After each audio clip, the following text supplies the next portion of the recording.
let's talk about Christmas, right? I've got my Santa hat, my badass Santa hat, and I got some shades on, man, but all reality, let's talk about Christmas, man. If you're a kid and you're a musician, back in the day, man, kids have so many things at their fingertips now that we didn't have, man.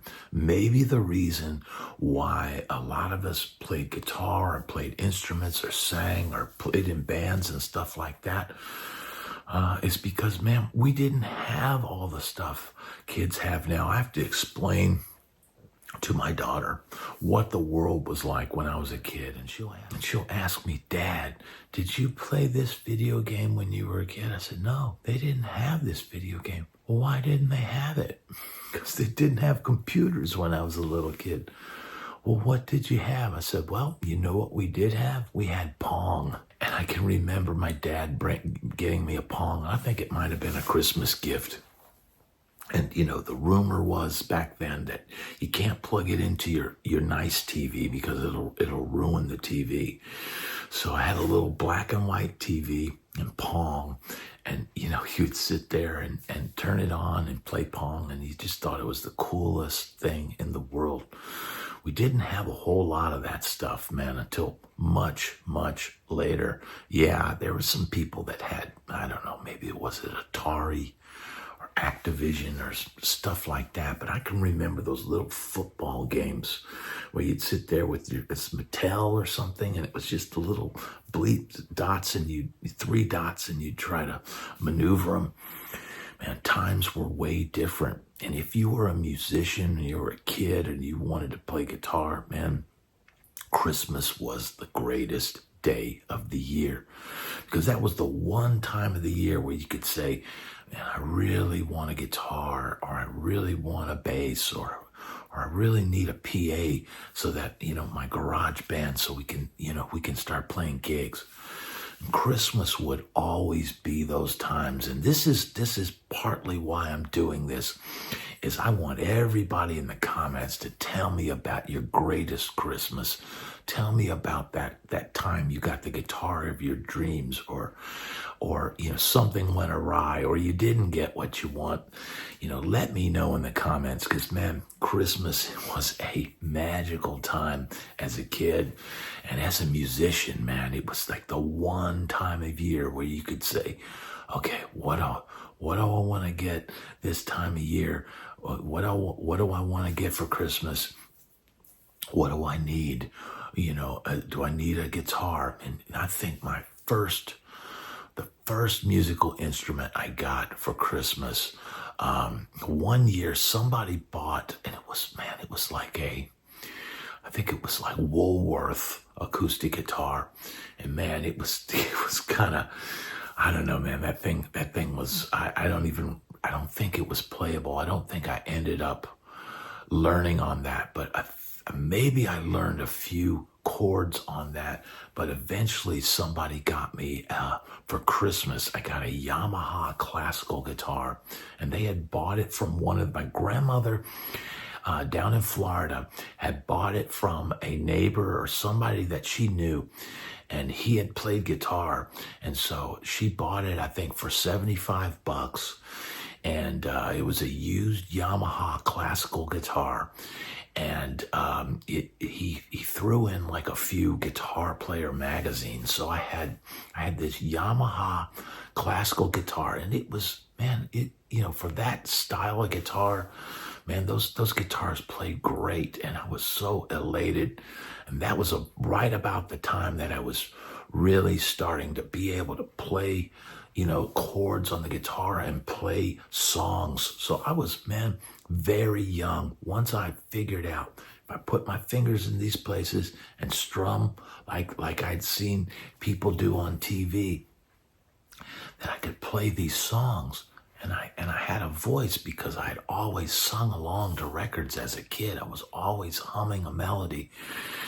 And so all of a sudden, man, I'm able to take this acoustic guitar, take it to school. And before, when you were in homeroom in the morning, I'd take that guitar out of the case, and I could play songs, and man, a crowd would gather around, and I'd be playing Benny and the Jets and stuff like that, which, man, has a decent amount of chord changes in it. And man, I was at a very young age discovered that the power of having a guitar and playing it. But, I had always wanted an electric guitar. I'd always wanted that thing. And man, I had to work on that classical guitar for a while. And then I remember the Christmas that I got my first electric guitar. It was a Univox 335 look-alike. It was like red. I know I've posted and talked about this in the past, but it was I got an old Harmony tube amp and an old Univox 335 copy, and I think a cable and a strap, and the strap matched the guitar. And I think this was bought in my hometown. That we lived a long way from a major guitar shop, so this was bought somewhere locally. And back in those days, man, maybe $200 for both of those things. And I got that guitar and that amp, and I was just I was blown away by it. I remember, plugging into it for the first time and turning on that tube amp and kind of, trying to play it like I was playing that classical guitar. And, man, it took a little while. I remember, I kept at it. And I remember my mom came upstairs. She would work. We lived in a restaurant, and we had an apartment above the restaurant. And then my mom would go down to work, and she would be running this restaurant. So her work was right there, and I'd be upstairs, by myself playing guitar. That's why I spent so much time playing guitar. I didn't have video games. I didn't have anybody to talk to half the time. And I had this guitar, and I knew that if I picked it up and I played, that, I could make the thing talk, right? I remember her coming up, and I'm playing, and I'm starting to figure out, I need to strum this differently. I need to strum this softer to get a clean sound.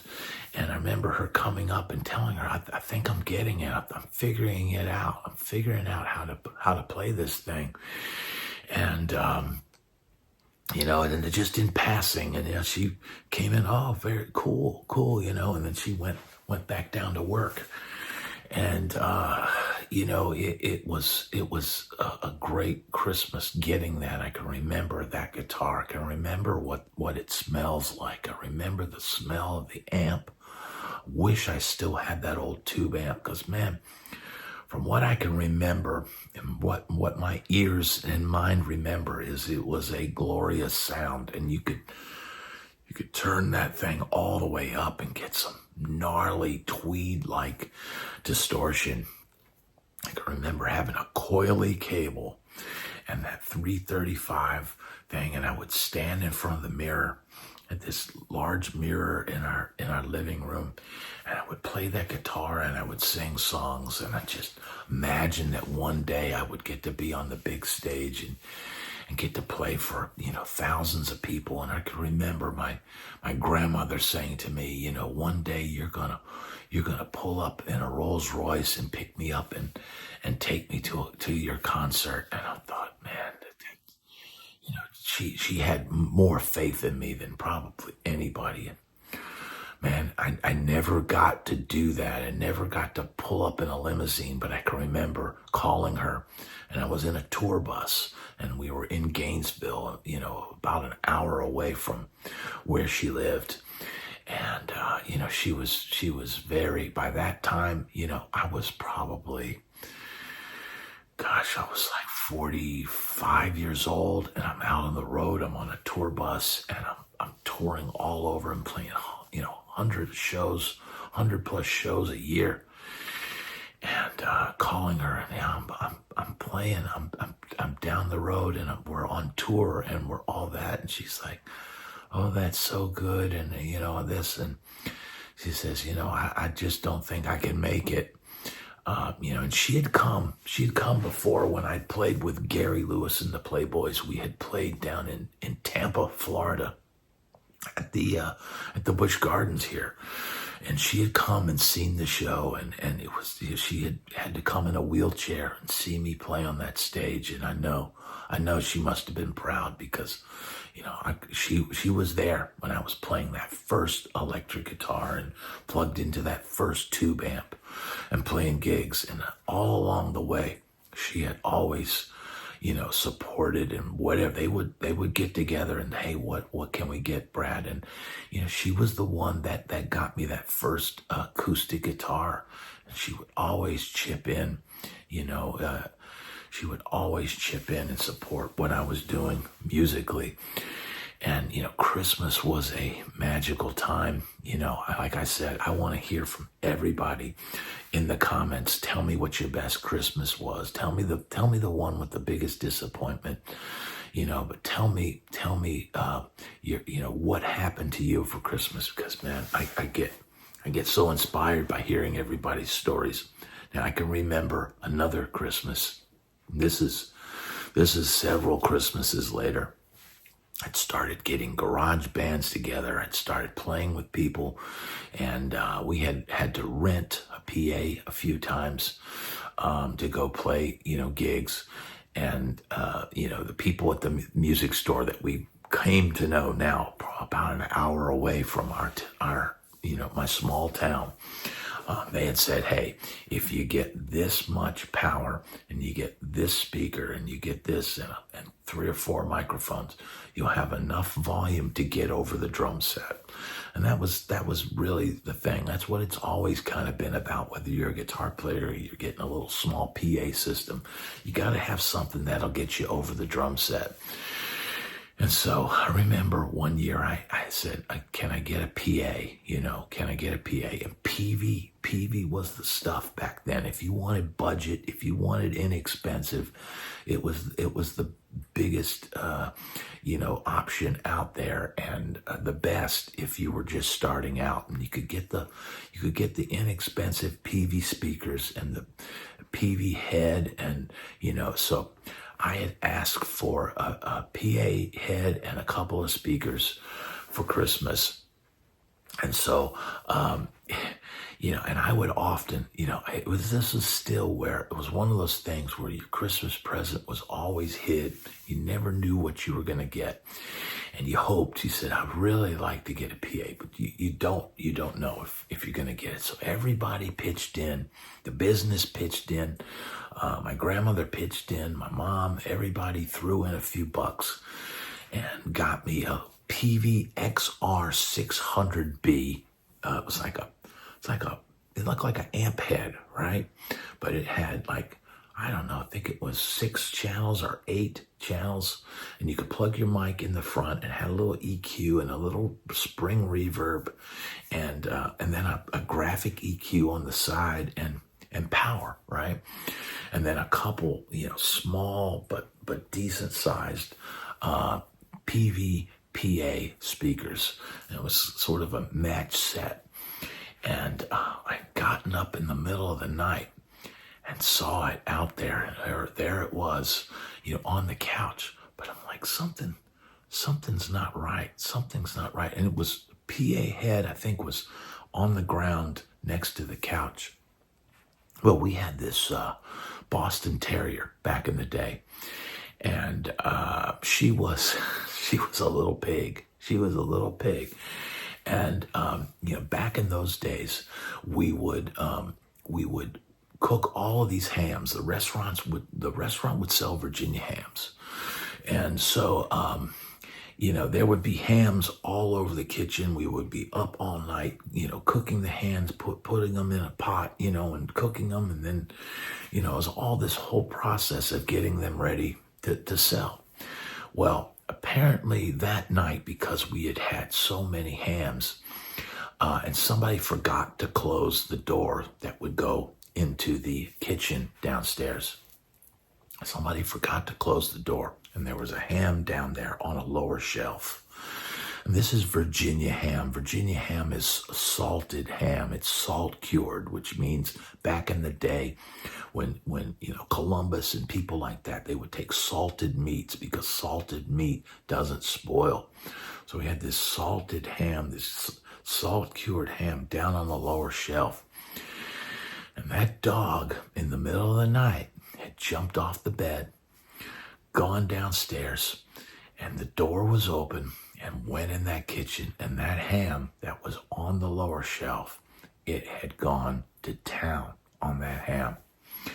But salt and overeating and Virginia ham did not agree with our cute little Boston Terrier. And so that Boston Terrier had gorged on that ham. And we're talking a big ham. We're not talking one of those little, grocery store little honey baked ham. We're talking a full, ham hock, whatever it is, the full leg with the thing.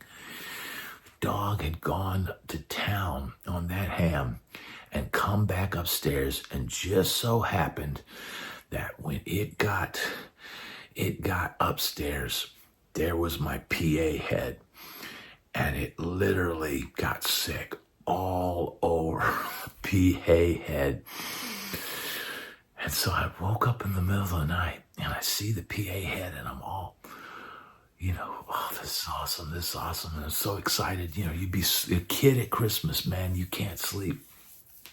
I see it, and I'm so pumped because I know, man, my band's going to be able to practice. We'll be able to hear ourselves. We'll be able to play the local, dance and all of that. But I'm like, what is this? What is this? And we get up the next morning, and I look, and it's dog puke. And the dog puke is all over the face of this brand new PVXR 600B head. And we're like, what's going on?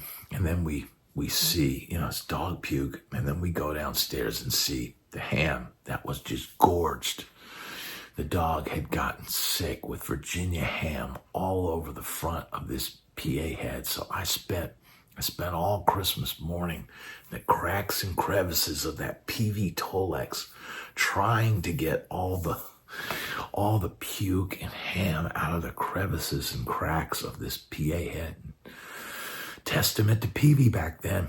The head worked fine, but it always had that stench of dog puke and Virginia ham.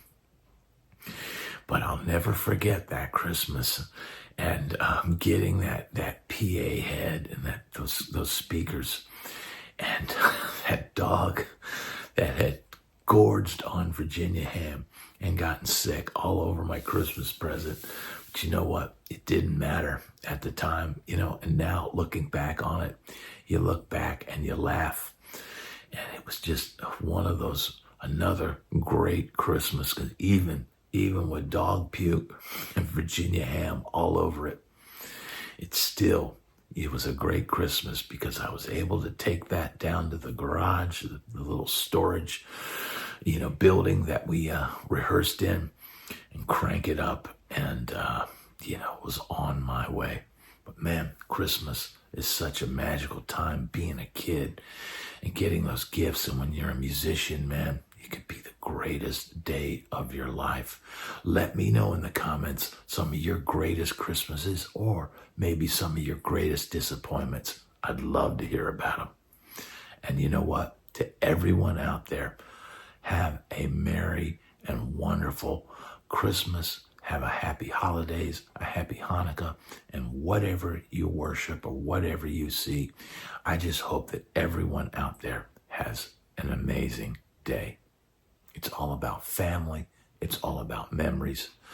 And it's all about the wonder of a beautiful and merry Christmas. Thanks so much for watching.